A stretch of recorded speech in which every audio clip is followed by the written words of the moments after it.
अंजलीताई, महाराष्ट्राच्या विशेष लाईव्हमध्ये तुमचं स्वागत आहे. आज एक सुनावणी होती, ऑनलाईन सुनावणी होती धनंजय मुंडेंच्या संदर्भात. विषय काय होता थोडक्यात सांगा आणि सुनावणीत नेमकं काय घडलं ते पण. विषय 5 होते आणि लोकायुक्तांपुढे आणि ECI पुढे मी या 5 गोष्टींची चौकशी व्हावी अशी मागणी केली होती.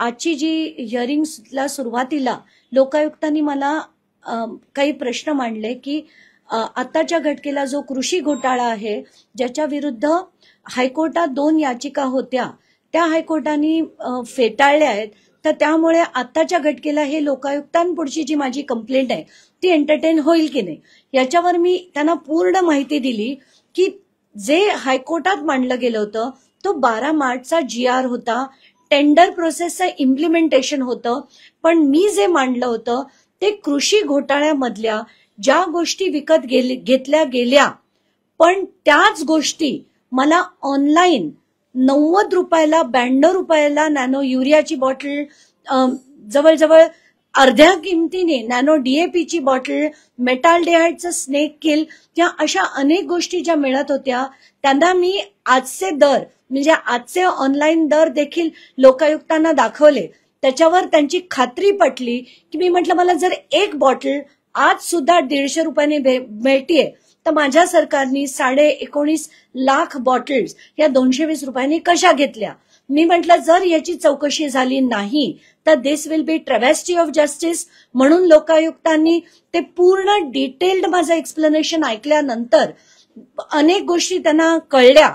एवढंच नाही तर मी त्यांना V. राधा नावाच्या ऍग्रीकल्चर सेक्रेटरी ज्या होत्या त्यांची अख्खीच्या अख्खी फाईल गायब झाल्याच्या जेव्हा मी डिटेल्स सांगितल्या तेव्हा त्यांना देखील धक्का बसला आणि ते म्हणाले की या गोष्टी म्हणजे त्यांनी रिकन्फर्म केलं. डेप्युटी सेक्रेटरी प्रतिभा पाटील ज्या तेव्हा ऑनलाईन हिअरिंगला उपस्थित होत्या, जेव्हा लोकायुक्तांनी त्यांना विचारलं की ही फाईल खरंच गायब आहे का तर त्या म्हणाल्या होय, ही फाईल आमच्याकडनं मंत्र्यांकडे गेली, त्याचा जावक क्रमांक आहे, पण मंत्र्यांकडनं म्हणजे धनंजय मुंडे यांच्याकडनं ती परत कधीच आली नाही.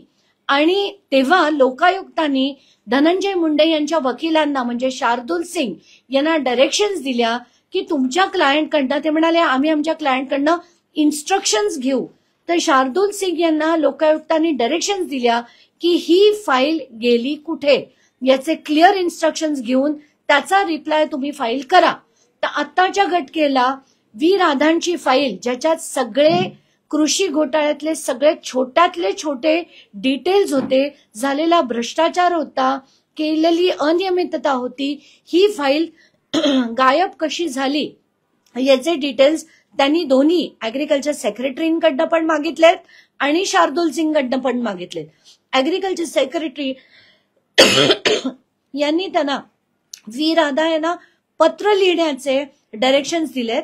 त्यामुळे आता ऍग्रीकल्चर सेक्रेटरींना ते पत्र सुद्धा लिहिणं गरजेचं आहे. एवढंच नाही तर आता MAIDCL, अँटी करप्शन ब्युरो आणि MSPCL यांना जी लेटर्स आहेत ती येत्या 2 आठवड्यात मला पाठवायला सांगितली आहेत. मला 2 आठवड्याचा वेळ रिजॉइंडर फाईल करायला सांगितल्या आहेत. आणि सगळ्यात महत्वाचा, गायब झालेली V. राधा यांची फाईल ज्याच्यात तंबूत माहिती या कृषी घोटाळ्याची आहे ती फाईल ताबडतोब हजर करण्याचे आदेश हे लोकायुक्तांनी शार्दुल सिंग यांना दिलेले आहेत. या व्यतिरिक्त अनेक गोष्टी मांडल्या गेल्या आणि आताच्या घटकेला माझी अशी अपेक्षा आहे की या लोकायुक्त हिअरिंग मधनं बरंच काही साध्य होईल.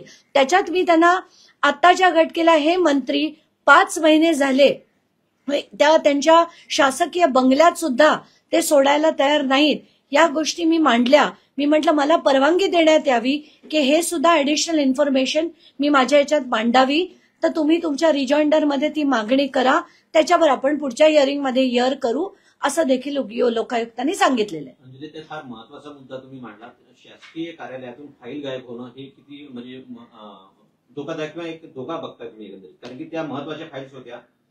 मला जर मंत्र्यांनी ही फाईल घेतली होती तर जेव्हा त्यांचा राजीनामा झाला ही फाईल परत त्यांच्या ऍग्रीकल्चर डिपार्टमेंटकडे येणं क्रमप्राप्त होतं, पण ही फाईल गायब झाली. एवढंच नाही तर ह्या रिपोर्ट सबमिट झाल्याबरोबर तडकाफडकी V. राधा यांची बदली केली गेली. याचा अर्थ क्रुशियल एव्हिडन्स या फाईलमध्ये होता. एकंदरीतच हा एक प्रकारे दणका म्हणायचा का धनंजय मुंडे? प्रचंड मोठा दणका त्यांना दिला गेलाय. आता उत्तर द्यावं लागतंय की मी गायब केलेली फाईल कुठे गेली, हे जर त्यांना उत्तर द्यावं लागत असेल, शर्मेची गोष्ट आहे एका मंत्र्यासाठी. पुढची सुनावणी कधी? 13 ऑक्टोबरला याच्या पुढची आता सुनावणी घेण्यात येईल आणि त्यावेळेस बऱ्याच तोपर्यंत माझं रिजॉइंडर पण गेलं असेल आणि या सगळ्या गोष्टी आता मी क्लिअर कट मांडलेल्या. मुद्दा महत्वाचा बघतोय, काल एकंदरीतच ठाकरे ब्रँड फेल झालेलं पाहायला मिळालं. बेस्ट कस्टडी मध्ये ठाकरेंना 0 जागा. राजकारणी हरले आणि कामगार जिंकला, हेच मला त्यातनं म्हणावं असं वाटतं. कारण शशांक राव यांच्या वडिलांच्या पुण्याईमुळे त्यांना मिळालेली मतं 14 सीट्स त्यांना मिळाल्या, 7 सीट्स या भाजपला मिळाल्या.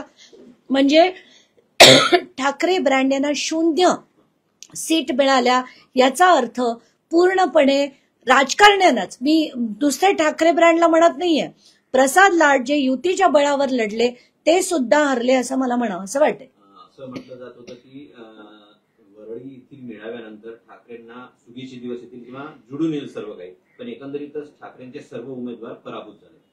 मला असं वाटत होतं आणि काल मी एका माध्यमाला देखील असं म्हटलं की आज जी हार त्यांना पत्करावी लागली, यानंतर उद्याच बहुतेक राज ठाकरे हे भाजपला भेटतील आणि एक्झॅक्टली तसंच झालं. आज राज ठाकरे देवेंद्र फडणवीसांच्या भेटीला गेले, याच्यावर तर क्लिअर कट दिसतं. आता म्हणायला गेलेत की सिव्हिल काही इश्यू घेऊन मी गेलो होतो, पण सिव्हिल इश्यूज आणि ज्या सिव्हिक इश्यूज आहेत त्या मुख्यमंत्र्यांच्या अखत्यारीत येतच नाही. पण गेलेत याचा अर्थ 50 मिनिटं चर्चा काही कोणी सिव्हिक इश्यूवर करत नाही. काय चर्चा झाली हे राज ठाकरे सांगतील. धन्यवाद.